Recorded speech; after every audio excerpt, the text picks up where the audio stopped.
লালমনিরহাটের কালীগঞ্জ উপজেলার ভোটমারি ইউনিয়নের সুতিধর বড় মসজিদ এলাকায় আব্দুল কাইমের বাড়িতে আজ ডাকাতির ঘটনা ঘটে।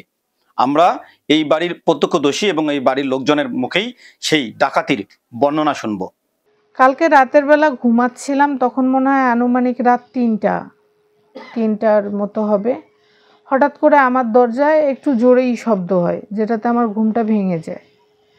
তো ঘুমটা ভেঙে যাওয়ার পরে আমার 2-3 সেকেন্ড হয়তো একটু স্বাভাবিক হতে সময় লাগছে।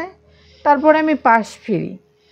আমি পাশ ফিরাই শোয়ার সাথে সাথেই দেখি যে ঘরে 2 জন লোক, তার মধ্যে একজন আমার গলার মধ্যে ছুরি, মানে একটা কেমন ধরনের যেন ছুরি আমি ঠিক বলতে পারবো না, একদম চিকন, এত দূর লম্বা, গলার এই জায়গায় ধরে আছে। আর একজন লোক, সে আমার ঘরের ড্রয়ার সব খুলতেছিল, বেড শেলফের ড্রয়ার খুলে আমার ব্যাংকের চেকের কাগজপত্র ঘাটাঘাটি করছে। তারপরে আমার ড্রয়ারের আরও 2টা ড্রয়ারের কাপড় বের করে ছিটাই দিছে, ওই 2টাতে কিছু পায় নাই। 3 নাম্বার ড্রয়ার যখন ভেঙে খুলছে, ওইখানে আমার নগদ 2,70,000 টাকা ছিল এবং প্রায় 16 ভরি সোনার মতো গয়না ছিল। তারা এগুলা নিয়ে আমার ঘর থেকে আমার ভ্যানিটি ব্যাগ 2টা হাতে করে নিয়েই বের হয়ে গেছে। একটা ব্যাগে আমার কোনো টাকা ছিল না, আর একটা ব্যাগে 19,000 টাকা ছিল এবং খুচরা কিছু টাকা ছিল, যেটার হিসাব আমি জানি না, হয়তো 1200 থেকে 1500 টাকা হবে। আর 19,000 টাকা ছিল বান্ডিল একটা। তারপরে আমি যখন ওরা চলে যায়, আতঙ্কে আমি কোনো চিৎকার চেঁচামেচি করি নাই।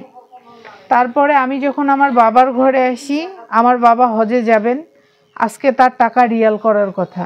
ঘরে কিছু ক্যাশ ছিল, 5,90,000 টাকার মতো ক্যাশ ছিল এবং আমার মায়ের ব্যক্তিগত 6 থেকে 6.5 ভরি সোনার মতো গয়না ছিল। এগুলো কোনো কিছু খুঁজে পাই নাই।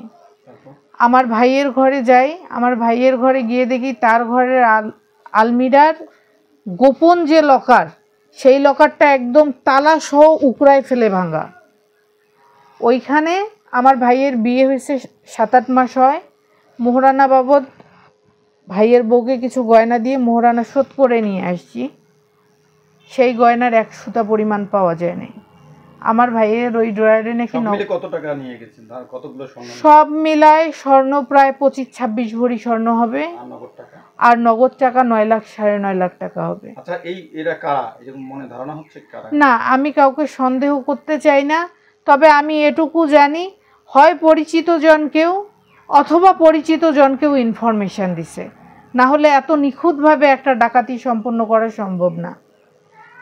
সব থেকে বেশি অবাক হয়েছি যে আমার ভাইয়ের আলমিরার গোপন লকার কোথায়, সেটা পর্যন্ত তারা খুঁজে বের করছে, যেটা পরিচিত জন ছাড়া সম্ভব না।